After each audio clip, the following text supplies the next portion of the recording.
প্রাকৃতিক দুর্যোগে বিপর্যস্ত বিশ্ব। ইউরোপ জুড়ে তীব্র তাপদাহে নাজেহাল বাসিন্দারা। মৃত্যু হয়েছে অন্তত ৮ জনের। এরই মধ্যে যুক্তরাষ্ট্রের টেক্সাস অঙ্গরাজ্যে ভয়াবহ বন্যায় ১৩ জনের মৃত্যু হয়েছে। নিখোঁজ রয়েছেন অন্তত ২০ জন শিশু। এদিকে বন্যার তীব্রতা বাড়ছে ভারত পাকিস্তানেও। ইউরোপে সবে শুরু হয়েছে গ্রীষ্মকাল। এরই মধ্যে হাঁসফাঁস অবস্থা মহাদেশের বেশিরভাগ অংশে। সপ্তাহ পার হলেও কমেনি তাপদাহের মাত্রা। কোথাও কোথাও তাপমাত্রা ছাড়িয়ে গেছে ৪৬ ডিগ্রি সেলসিয়াস। বাড়ি থেকে বের হলেই অসুস্থতা বোধ করছে। চলতি সপ্তাহে আরও গরম বেড়েছে।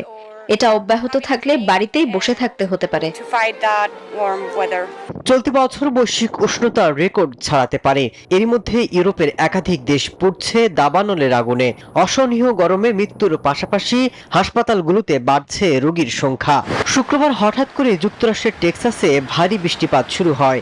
এতে গুয়াদালুপে নদীর পানি ৪৫ মিনিটের মধ্যে ২৬ ফুট বেড়ে গিয়ে ভয়াবহ বন্যার সৃষ্টি হয়। কর্তৃপক্ষ জানিয়েছে অন্তত ২০ জন মেয়ে শিশু বন্যায় নিখোঁজ রয়েছেন, যারা গ্রীষ্মকালীন একটি ক্যাম্পে অংশ নিয়েছিল।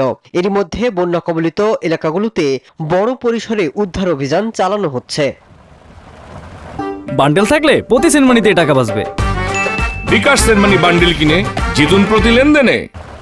এদিকে আরও অবনতি ভারত পাকিস্তানের বন্যা পরিস্থিতি।